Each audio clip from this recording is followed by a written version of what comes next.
watching Parker Success Academy with Dr. William E. Morgan. Hello, I'm Dr. William E. Morgan, and this is Parker Success Academy, where we explore models of business success in chiropractic practices. Today, I have a very special guest, Dr. Keita Vanterpool. Keita, thank you so much for being here. Thank you for having me. I am so excited to be doing this interview with you today. So, can you tell us a little bit about yourself and your practice? Sure. So I am a licensed chiropractor here in Washington, D.C. I'm also the chair of the DC Board Chiropractic, and I have been doing that for the last 10 years. And I'm also the newly elected, the vice president of the FCLB, which stands for the Federation of Chiropractic Licensing Boards. And I am also an appointee of the National Board of Chiropractic Examiners as well. So I'm doing a whole lot of stuff. Wow. So what do you do with your free time? Do I have any free time? I have a little free time. So yeah, so I like to actually travel and cook.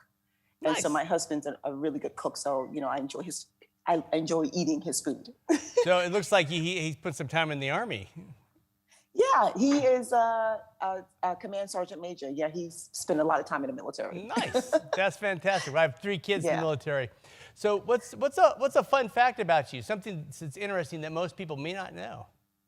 Okay, so it's kind of weird, but fun at the same time. So as a child, I used to sell eggs. I used to take care of chickens, raise chickens, and I sold eggs. So every Sunday morning, everyone waited for me to come down with my little bicycle and ride out to give them their eggs for Sunday breakfast. Another fun fact is that it's kind of weird, but not so weird. I was diagnosed with lupus, and over the course of the years, I've lost my hair. So I get to wear all these different fun wigs. So for me, I get to wear short hair, long hair. I can change my hair twice a day or once a day. So it's a little fun fact about me that I don't mind sharing with other people. Wow. So can you explain your business model and how you practice? Sure. We have a mixed multidisciplinary practice. So we do cash, personal injury, we do insurance, but 80% of our practice is Medicaid based. And we are in an underserved community. So we service about a population group of about 140,000 people. And so we get the most of those Medicaid clients that come to our office. And no other office in DC really takes Medicaid except for our office. So we've been really trailblazing in that regard of creating access to healthcare in an underserved community. Now, my wife's a chiropractor, as you know, and we served an underserved group where we would have 2 days a week. We would work in a underserved practice, basically providing Medicaid as well. And we were part of a rural health center. And there's rural health centers, community health centers. Are you associated with any of those? I actually used to work with Unity Healthcare. I was on the board of directors for that. But I did not have a real relationship with them. However, as far as them referring clients to me until I got off the board. And so now I find that those community health centers are referring a lot of their clients to our office for back pain and other various conditions. Got it. So you must be very efficient about your billing practices. So. Oh my gosh, it's so strenuous. It's a heavy lift. It's a heavy load, but you know what? I figured, there's no one else in our community that's doing this, Bill. And so there's one other chiropractor in our community who does strictly personal injury. And so he refers all his clients to us that have insurance or either Medicaid. And so I feel like we're doing such a great service to the community by giving back. And I live and work in the community also. So it really helps out being able to live there, see the people I'm dealing with, working with from the educators, the school systems, as well as just the people in general who need our care, who don't have access otherwise. Wow. Yeah. I had no idea. I've known you for years, and we really had not talked about into the depths of your practice. So, oh, yeah. So other than chiropractic, is there any additional therapies or professions that you offer in your practice? Yeah, so we do a bunch of things in our office. I had a preceptor that worked for us during the tenure at her school until she graduated. And now she's working in our office right now, and she does mostly functional medicine. But we also do laser therapy. We do the regular physical therapy modalities. We do a lot of structural care, a lot of McKinsey's in our office. We treat patients from the infant to the elderly. We do lots of taping. So we do a lot of ancillary things in our office, as well as nutrition and counseling. So we really want to focus on reducing healthcare disparities in our community. So our primary focus is nutrition, health, wellness, maintenance, as well as helping people develop a positive mindset. That's been really crucial in our office. So Medicaid basically only pays for hands only, spine only. So are you providing those services complimentary or billing separate for that? So actually, there are 3 MCOs in Washington, D.C., and we are on mainly one of them. Okay. AmeriHealth actually pays for both chiropractic and physical therapy.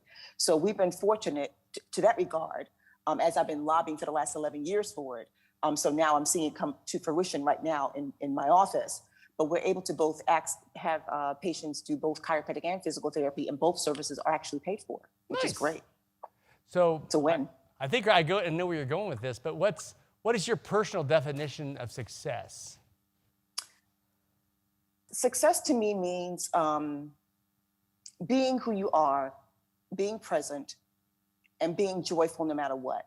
No matter what your situation or surroundings or your circumstances are, being able to be happy no matter what. You can have all the money in the world and be so unhappy and so unfulfilled. And I find that happiness for me has been family, good friends, good food, being able to build relationships. That for me is success to me. That's great. I'd love bringing that conversation away from money and more towards character and authenticity. Yeah. We know that leaders are readers. Is there a particular book that you would recommend to our audience that you're reading now or that you would recommend from your library? Actually, yeah. And it's been a gift that I gave to you and your wife, Claire. Yeah. And I sent this gift to like many of my friends because I found that these books really helped me in my journey. I'm on a spiritual journey, a physical and mental journey. We're all a 3-part being, mind, body, and spirit. And I believe that you have to nourish your soul in order to be a good person, and also to deliver good care to our patients. I mean, we are basically transferring energy, and so that energy needs to come from a good place. And so I recommend the Daily Word. Here's one of the books that I read here. It's called the Daily Word. This one's healing, but the main one that I typically read is the Daily Word Prosperity, and that's by Colleen Zuck, Patricia Tenney, and Laura Harvey. And I find these books have been very helpful. They have affirmations and they really help me throughout the course of my day. This is what I do for my daily devotionals. And I'm not an avid reader, but I do love podcasts and I do like audiobooks. So again, so reading makes me tired, literally. So these little short excerpts are really helpful for people like me or who have a short attention span to actually sit there reading a whole book. But it's something like for the gift you gave us is something brief that it starts your day with, something that's uplifting and prepares you for the day. Because there's lots of bad news out there. It's good to come fulfilled and share that with your patients because they're dealing with pain if they're coming to your office for the most part. So absolutely. So being uplifted, I use a lot of books on tape myself. So in your journey, you've had ups and downs. What's the worst thing that's happened to you? What's that that time where you've had a dip or a worst moment in your career? Well, I'm going to take you back to when I graduated Life College, and my goals were to pass all my boards, which I did on the first round for parts 1, 2, and 4. Part 3, I actually fell asleep the last part because I ate a biscuit and fell asleep. But anyway, once I graduated chiropractic school, I passed part 4. And then I went on because I knew I wanted to come to Washington, D.C. to practice.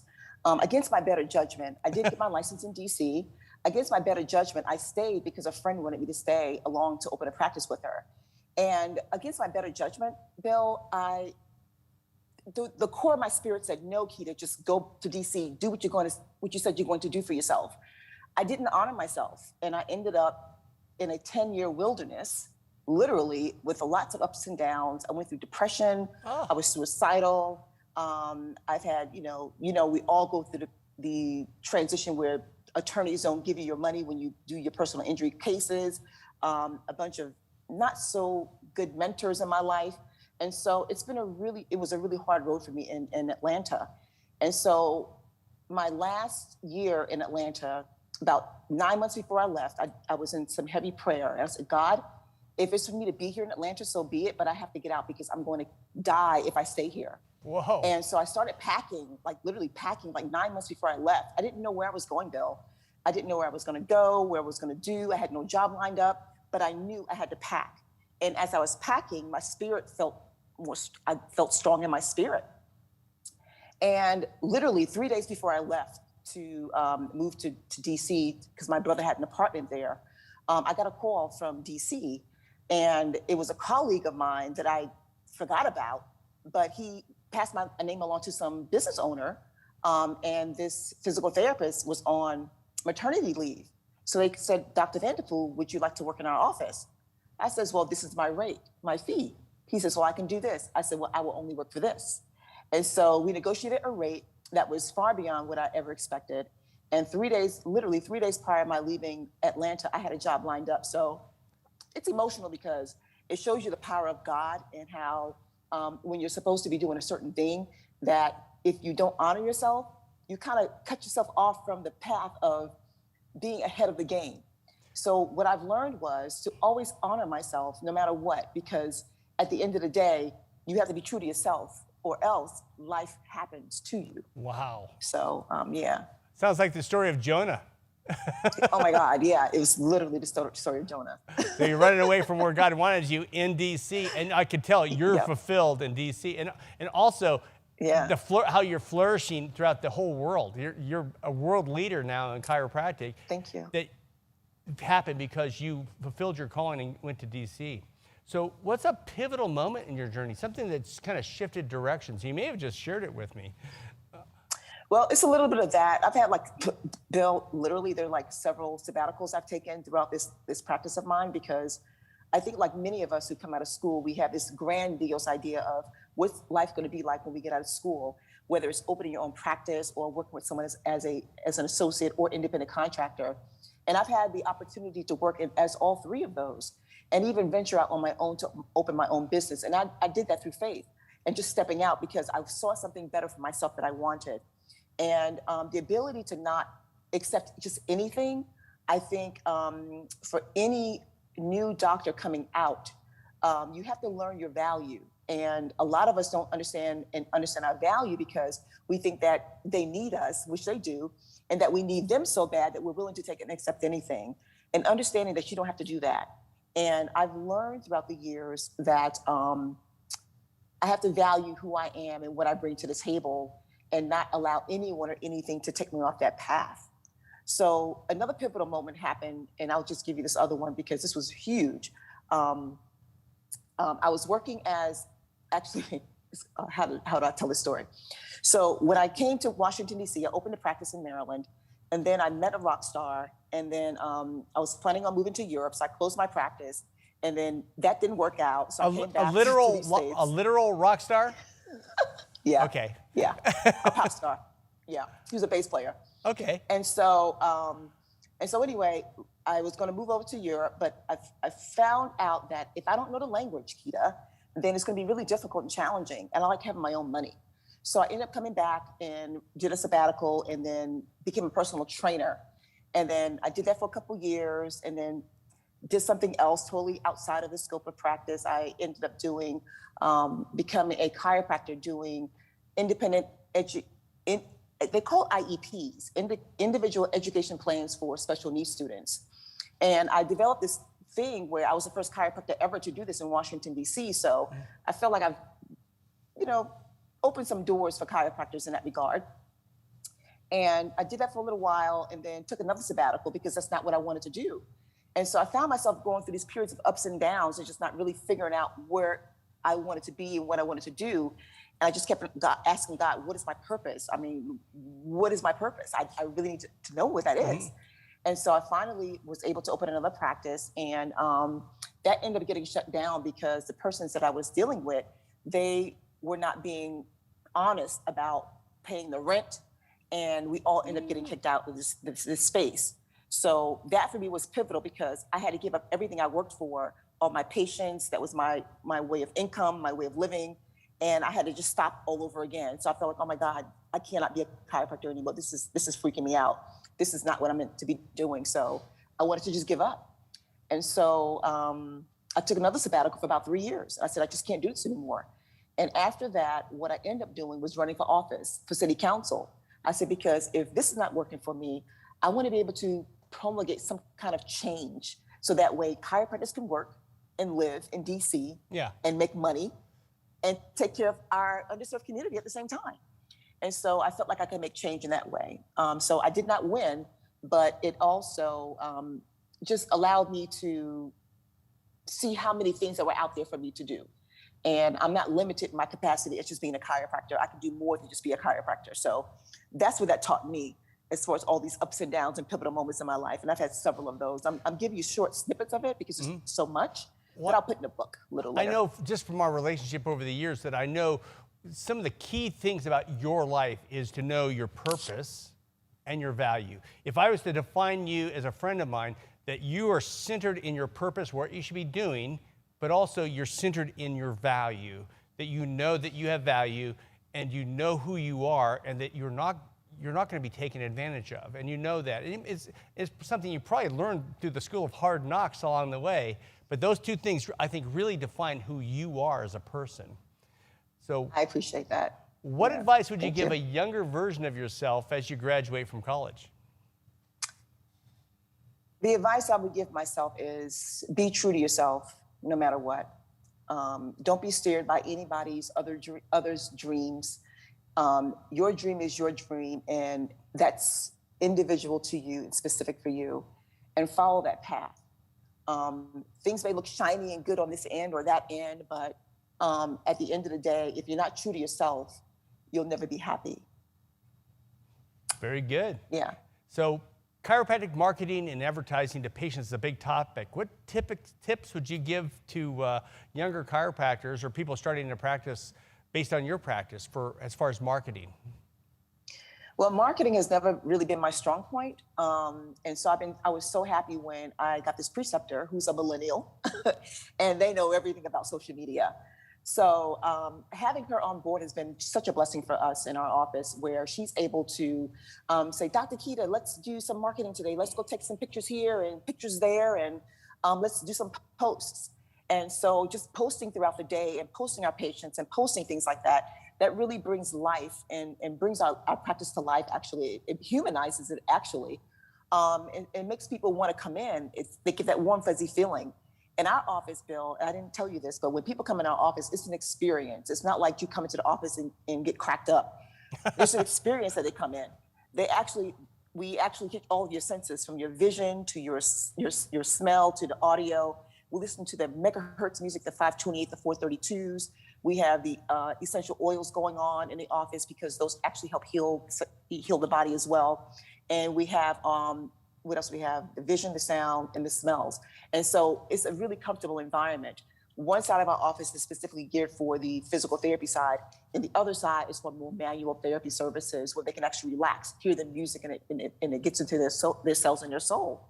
And so we pride ourselves in having that experience, because a lot of times when people come to our office, they're coming from this mad world out there that's like all of this, how do you say it, being overly stimulated. Right. And so when they come in our office, they begin to desensitize. And so, or, they begin to relax. And it's really wonderful to see the transformations that take place just by them stepping into our office. So it's just really incredible. Well, when we were in practice, Claire and I, one of the compliments we always got was the music. So we always had sedating, soft music that, because you come in the door, and I make sure my CAs know, who's coming in the door next. Greet them with their name. Yes. You can cheat. Their names are on the books. Just make sure you always greet them with their name. They come in and they relax. And we have music in the rooms that I had knobs I could turn them down as they enter. But the more I learn about neurology, one of the few places your olfactory senses directly connect to your brain. You're actually touching their brain with the sense. And at first I thought, I wasn't a big fan of essential oils, but the more I learn about functional neurology and the impact on the brain, the eyes, the ears, the cranial nerves, you touch those and you really are affecting neurology really up front. So yes. So I love hearing that. So what keeps you up at night? What things bother you? And you've got your hands in the politics of national chiropractic, of international chiropractic, of the city I've practiced in for 18 years, DC, and the people of DC. So what are the things that, in addition to all these other things that you've got your hands in, but what keeps you up at night? There are lots of things that keep me up. But I will say this, that I have 1,001 ideas that come to my head each and every day and every night. And my brain does not shut off literally, kind of like your brain, because you're always thinking about different things too. And so how can I do this better? What can I invent? What can I create that's going to help impact, not just my life, but lives of others around me? How can I help and create or transform this thing and make it better? Mm-hmm. The other things that keep me up at night are the fact that how can I, am I delivering the right care to my patients and asking God to really guide me through each touch, each thing that I say? How do I support my now associate? How do I support her in teaching her how to, all of my years of experience, how do I teach her these things in a nutshell, and how to be a better doctor also? And the other thing that keeps me up at night is because I am doing so many leadership positional roles I play, is there are always daggers that are going to be thrown at you, Bill, you know that. And no matter how great of a person you are and how many things you do to try to help people, there's always going to be someone behind you that's going to try to slip the rug from under you. And so I pray for those people also, and pray for those people that try to hurt you. They're distractors. And so I've learned to, and my husband has been such a great help with me as far as saying, Keita, keep everything in perspective, that this is who you are, this is where you are now, that's going to happen, expect it. But you know what? Don't worry about it. Pray about it, let's do our thing, and keep being purpose-driven, and do your thing. And you're going to get hit. They're going to attack you. The higher you go, the more you take a stand for things, people. And it's bizarre. The haters, and half the time with the haters, like I'm trying to help you. You actually overread what I was, you misread where we're going with that, to the point where you're seeing people, they're seeing you through their lens, and they're blurred. They don't see the truth. They see things through hate. It's like Jim Parker would say, people see the world as they are, not how the world is. And if they see, I like that. Oh yeah, Jim Parker's full of a lot of great principles.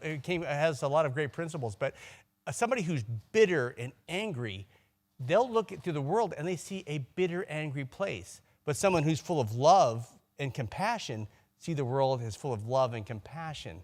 So we create our own world we live in. We create our own heaven, our own hell. Absolutely, and I think that a lot of it's driven by fear, fear of the unknown. Not understanding that, again, like you said, if we're here to help you and help each other out, there's more than enough for everybody. Oh, so just so much more. And, everybody doesn't see it that way. So we at Parker talk frequently about something called the 10X concept. It's something you've done that has had a 10 times return on your investment, whether it's financial investment or an effort of your time and effort. So what is something you've done in your life or career that's had a 10 times return on your effort? I would say my business is twofold. It consists of clinical care and consulting. And I've done a lot of personal and professional development on myself personally, and finding out what my core strengths are, my weaknesses are, and how I can use those weaknesses to really help, strengthen those as well. And I will tell you this, I found out that through all of my successes, I found out that I did not feel worthy. And a lot of us don't feel worthy. And once I found that out, when I tell you that there was a cry from my soul that came out, that I broke down like a little baby and cried like a baby and boohooed, that was how it was. Because again, people can see the outside of the success of you, but they don't understand what goes on in the inside and what it took for you to get there where you are. And so I've been developing myself over the last few years. And I found that getting to know myself a lot better, has actually helped me be a better doctor, a better communicator, 10 times fold. I'm a better mentor. And I know when I get on the stage and when I come off the stage and give someone a positive word of encouragement, and they say, that's just what I needed at this particular time. And I just left National Board Part 4 testing, and I was speaking to one of the workers there, a student that was there. And she looks kind of despondent in the corner. And I just, reached out to her and says, look, what are you doing? What are your plans? And she told me her plans. I says, well, you know what? You're on the right path. I said, you're doing exactly what you need to be doing. You're feeling exactly the way you're supposed to feel. You're going to feel unsure when you actually walk in the right path. And so she was like, oh, I so needed that. And so when I see that I'm able to encourage other young women and young men and just, students in general or people in general, that makes my heart full and very happy because me developing and working on myself, understanding that I have my faults, but there's still love out there. I'm able to also give that 10 times as much. So I really appreciate the fact that I've really working on myself every day, and even through professional classes and things like that to really help me be a better person. Fantastic. So what's your superpower? I would say love. Loving people in spite of themselves. And I think, Bill, because I was really sick as a kid, and I like I said, I almost died a couple of times. I don't think I told you that, but I almost died a few times because of the lupus. And I have a real appreciation for life. And you never know where people are coming from because they have pain. And pain makes people do things that are out of their character. And so I've learned to forgive and say, you know what? It's not a big deal. I forgive you in spite of. I love you still because you're going through something. I'm going to pray for you. And I've learned that by operating in love, it dispels any hate. Man, so you're right. Love pushes out hate. And it's like... pushes it out. And like we said earlier, you see the world through the lens of love, you're going to see a loving place, and it'll reflect back on you. But you see the world as you are, not as the world is. So where do you see chiropractic going in the next 5 years? Now, you're at a perch in leadership across national leadership, regional leadership, and international. But in the next 5 years, where do you see chiropractic going? Well, we are becoming more interdisciplinary as we speak. Telemedicine is taking its wave across the world. And we're not going to be in this, I really see it moving out of the place of insurance and more into a cash basis. There's lots going on where doctors are not feeling like they're being fulfilled, taking care of patients and doing all this care, all these requirements of paperwork, and getting paid pennies on a dime. It's ridiculous. So I really see that medicine and chiropractic is taking a whole nother stage virtually in this world. It's going to be more of a cash basis and more specialized care is where I see it going, more interdisciplinary and more specialized. That's interesting. And I appreciate that you talked about, telemedicine. And people are like, well, how can a chiropractor do telemedicine? Well, most of your day is burdened down with talking with people. And, if you want to cluster book your people, like you're going to interact with them, but you need to get them on that table so you can adjust them. You know what? Let's set aside a time where we can talk on the computer later on, where we can really address your problems.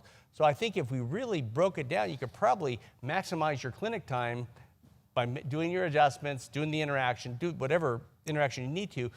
But those patients who have those special needs, let's have a special time where we can talk about that through telemedicine and free up your clinic time to be adjusting people or doing whatever that thing is that you want to spend more time with them. You make a very good point with that, with the telemedicine, because even with us in our office, a lot of our time is also spent with the one-on-one, with the functional medicine, as well as the structural care, McKinsey exercises, and really showing them how to do functional things to help support their spine and their alignments.